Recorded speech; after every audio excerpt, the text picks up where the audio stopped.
नमस्कार दोस्तों, मैं हूं एस्ट्रोलॉजर मीनाक्षी और आज के इस वीडियो में बहुत बहुत स्वागत करती हूं आप सभी कर्क राशि वाले जातकों का। दोस्तों, मंगल के गोचर के बाद मंगल और केतु की युति बनी हुई है आपके दूसरे भाव में, यानी आपके धन भाव में। हालांकि मंगल कर्क राशि वाले लोगों के लिए योग कारक ग्रह है, तो दूसरे भाव में मंगल के आने से आपके लिए धन के मामले में फायदा दिलाने का काम करेंगे मंगल देव। लेकिन क्योंकि दूसरे भाव में यानी सिंह राशि में युति बन रही है मंगल के साथ केतु की, मंगल और केतु की युति को आप अंगारक योग कह सकते हैं। इस योग में मंगल बली जरूर हो जाते हैं, लेकिन मंगल अपने नैसर्गिक फल को नेगेटिव कर देते हैं। मंगल जो फल देते हैं वो कहीं ना कहीं नेगेटिव रूप से देना शुरू कर देते हैं, क्योंकि केतु का साथ मिल जाता है। दोस्तों, ये युति 7 जून से लेकर 28 जुलाई 2025 तक आपके दूसरे भाव में बनी रहेगी। ये युति इसलिए भी खराब है दोस्तों, क्योंकि राहु की दृष्टि भी मंगल पर पड़ रही है। मंगल आपकी राशि में 5वें भाव के और आपके 10वें भाव के कारक है। दो महत्वपूर्ण भावों के मालिक है मंगल देव, यानी आपके लव अफेयर्स, आपके इन्वेस्टमेंट, आपकी क्रिएटिविटी, आपके संतान भाव, आपकी शिक्षा के भाव के भी मालिक है और आपके कर्म भाव के भी मालिक है मंगल देव। और जब वो केतु के साथ रहेंगे 28 जुलाई तक, तो कुछ ऐसी घटनाएं आपके जीवन में घट सकती हैं जो कि कहीं ना कहीं आपके जीवन पर बहुत लंबे समय तक प्रभाव डाल सकती है। दोस्तों, मंगल आपके 5वें भाव के कारक है। 5वां भाव आपके संतान का भाव होता है, संतान से जुड़ा हुआ होता है।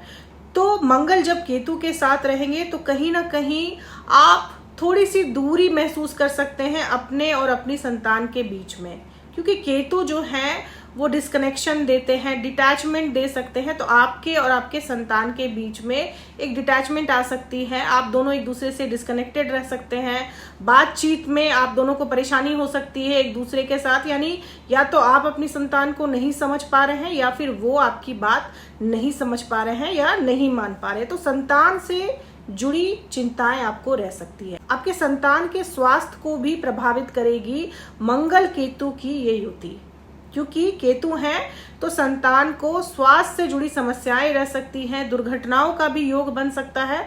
तो काफी सतर्क रहना है आपको अपने संतान के मामले में 28 जुलाई तक। इसके अलावा दोस्तों, 5वां भाव शिक्षा का भी भाव होता है, तो विद्यार्थियों के लिए भी ये थोड़ा सा कठिन समय रह सकता है। वो अपनी पढ़ाई पर फोकस करने में परेशानी महसूस कर सकते हैं, कहीं ना कहीं उनका ध्यान भटका हुआ रह सकता है, पढ़ाई से डिटैच हो सकते हैं, क्योंकि केतु है तो डिटैचमेंट देंगे ही देंगे। आपका मन पढ़ाई में नहीं लग सकता, आपका मन भटक सकता है, आप एग्रेसिव बिहेवियर दिखा सकते हैं, बहुत एग्रेसिव रह सकते हैं, फ्रस्ट्रेटेड रह सकते हैं, गुस्सा आप में बहुत ज्यादा रह सकता है, आप में क्रोध की मात्रा जरूरत से ज्यादा रह सकती है, जिस वजह से आपका खुद का ही नुकसान हो सकता है। तो अपने क्रोध पर नियंत्रण रखने की बहुत ज्यादा जरूरत है विद्यार्थियों को, बच्चों को, क्योंकि ये युति क्रोध को बढ़ा देती है, आपके अंदर क्रोध की मात्रा को बढ़ा देती है, क्योंकि आपके काम जो हैं वो जल्द नहीं बनते, आपके कामों में रुकावट आती है, आप जो करना चाहते हैं उसमें रुकावटें आती हैं, जिस वजह से फ्रस्ट्रेशन भी बहुत ज्यादा रहता है। लेकिन ये परिस्थिति 28 जुलाई तक ही है दोस्तों, तो तब तक आपको थोड़ा सा संयम रखने की जरूरत है। उसके बाद ये परिस्थिति बिल्कुल नॉर्मल हो जाएगी, तो उस वक्त तक थोड़ा सा संयम रखने की जरूरत है अपने क्रोध पर। इसके अलावा दोस्तों, क्योंकि मंगल संतान भाव के कारक हैं और केतु के साथ है, तो ऐसी महिलाएं जो प्रेग्नेंट हैं, गर्भवती हैं, उनको भी अपना खास ध्यान रखने की जरूरत है। अपना बहुत ध्यान रखें, अपने स्वास्थ्य का बहुत ध्यान रखने की जरूरत है गर्भवती महिलाओं को। अब दोस्तों, 5वां भाव आपके इन्वेस्टमेंट का भी होता है, तो इन्वेस्टमेंट को लेकर भी 28 जुलाई तक आपको काफी सतर्क रहने की जरूरत है। राहु की भी दृष्टि पड़ रही है मंगल पर, तो जुए सट्टे की तरफ आप ज्यादा आकर्षित हो सकते हैं, या फिर कम समय में ज्यादा पैसा कमाने के चक्कर में आप गलत डिसीजन ले सकते हैं, गलत चीजों में इन्वेस्ट कर सकते हैं, जिससे आपको नुकसान उठाना पड़ सकता है।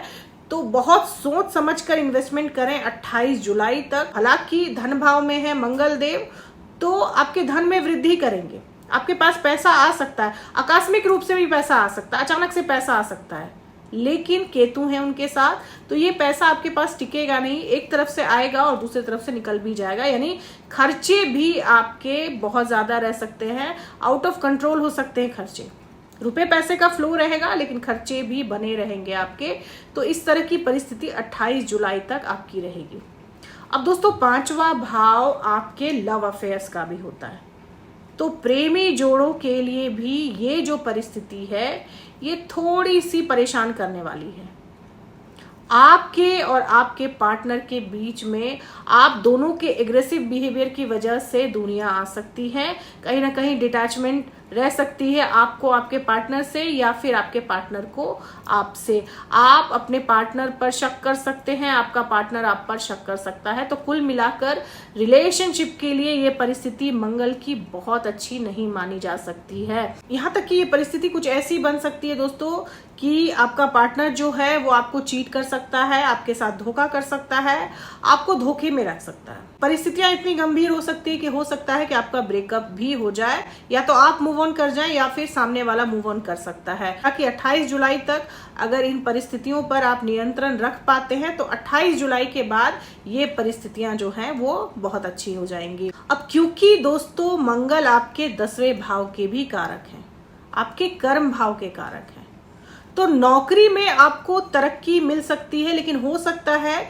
कि आप अभी जहां नौकरी कर रहे हैं आप उसको छोड़कर नौकरी स्विच कर नौकरी चेंज कर सकते हैं, और जो नई नौकरी मिले उसमें आपको तरक्की मिल सकती है, उसमें आपकी आमदनी भी बढ़ सकती है। क्योंकि आपके 10वें भाव के कारक हैं, धन भाव में है, तो पुरानी नौकरी को छोड़कर आप नई नौकरी ज्वाइन कर सकते हैं, नौकरी स्विच कर सकते हैं, और इस परिस्थिति में आपकी इनकम, आपकी आय जो है वो बढ़ सकती है। लेकिन अगर आप जो नौकरी कर रहे हैं उसी में बने रहेंगे तो आपके बॉस से आपका मनमुटाव हो सकता है, क्योंकि मंगल केतु के साथ है।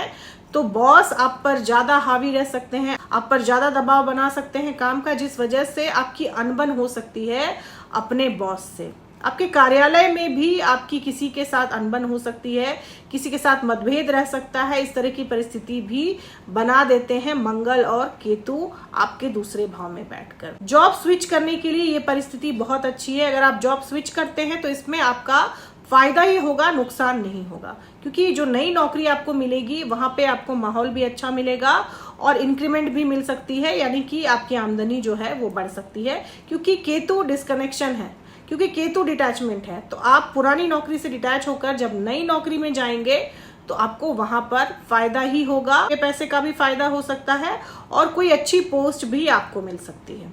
अगर आप नौकरी की तलाश में हैं, नौकरी आपको नहीं मिल रही है, तो हो सकता है 28 जुलाई तक आपको इंतजार करना पड़े। ये परिस्थिति यथावत बनी रह सकती है 28 जुलाई तक। 28 जुलाई के बाद आपको नौकरी मिल सकती है, लेकिन तब तक आपको स्ट्रगल करना पड़ सकता है। अगर आप पार्टनरशिप में व्यापार करते हैं तो आपको काफी सतर्कता रखने की जरूरत है। हो सकता है कि आपके और आपके पार्टनर के बीच में किसी तरह का कोई डिस्प्यूट हो जाए और आप अपनी पार्टनरशिप उनसे तोड़ दें, क्योंकि केतु किसी भी चीज को तोड़ने का काम करते हैं।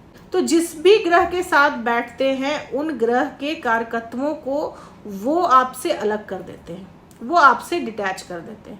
इस तरह की परिस्थिति केतु बना देते हैं, और ये परिस्थिति अभी फिलहाल 28 जुलाई तक बनी रहेगी। क्योंकि बृहस्पति भी नक्षत्र परिवर्तन कर रहे हैं, राहु के नक्षत्र में, आद्रा नक्षत्र में रहेंगे, तो ये परिस्थिति कोई बहुत अच्छी नहीं मानी जा रही है कर्क राशि वाले लोगों के लिए।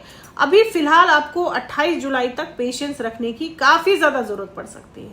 अब उपाय की बात करें दोस्तों, तो उपाय आपको जरूर करना चाहिए, क्योंकि हर चीज की रेमेडी होती है, और अगर आप उस रेमेडी को करते हैं तो आपको काफी राहत मिलती है इन हालातों में। तो उपाय के तौर पर आपको मंगलवार या फिर शनिवार के दिन किसी भी शनि मंदिर में जाना है और वहां पर गुड़ का दान करना है। मंगल के लिए गुड़ का दान बहुत अच्छा माना जाता है।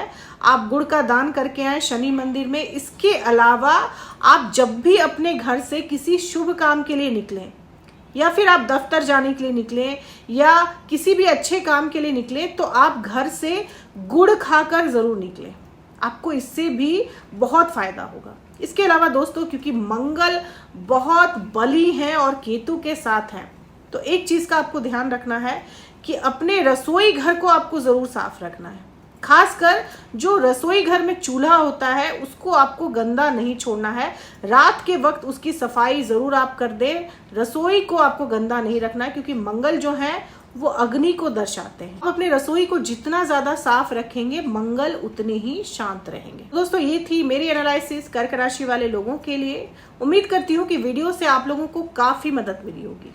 अगर वीडियो से हेल्प मिली हो तो चैनल को सब्सक्राइब जरूर करें, लाइक करें, शेयर करें, कमेंट करें और बेल आइकन जरूर दबा दें दोस्तों। तब तक के लिए जय माता दी, जय श्री राम।